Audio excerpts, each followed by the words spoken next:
On est tous convaincus qu'en matière environnementale, le numérique nous rend des services. On le voit très bien, on l'a vu dans le télétravail, on le voit dans le covoiturage, on le voit dans la télémédecine et ainsi de suite. Donc ça évite des déplacements, ça permet d'économiser du CO2. Mais on s'est rendu compte que le numérique était en plein développement et que le numérique lui-même consommait des ressources. Il consommait des ressources et il émettait lui aussi du CO2. Alors il consomme des ressources notamment à travers les terminaux. On sait très bien que pour nos smartphones, pour nos ordinateurs portables, il faut extraire des matériaux qui sont des matériaux rares et qui demandent aussi de l'énergie pour pouvoir les extraire.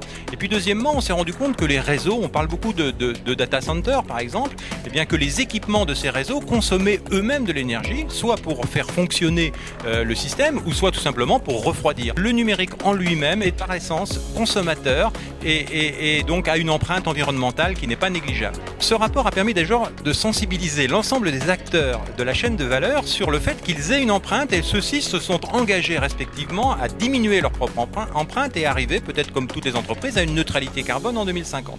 Alors si on veut citer par exemple des exemples concrets, eh bien évidemment le fait de prolonger l'utilisation de son smartphone, le fait de ne pas télécharger automatiquement les dernières applications qui risquent de saturer la mémoire et de faire en sorte une forme d'obsolescence programmée, eh bien ça ceci c'est une sensibilisation. Le fait de recycler les ordinateurs portables, le fait aussi peut-être d'avoir au niveau des contenus moins énergivores, le fait de ne pas utiliser automatiquement la 4G ou voire maintenant la 5G pour visionner alors qu'en Wi-Fi on sait que c'est moins consommateur d'énergie, eh bien tout ça ce sont aussi des bonnes pratiques qu'il faut diffuser dans la population. Si on veut atteindre les objectifs de l'accord de Paris, il faut que chacun se mobilise, à la fois les entreprises, les collectivités bien évidemment, mais aussi les individus.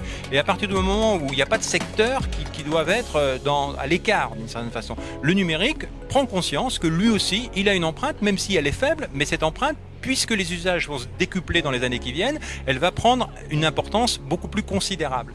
Donc il est important que chacun soit sensibilisé sur son empreinte carbone.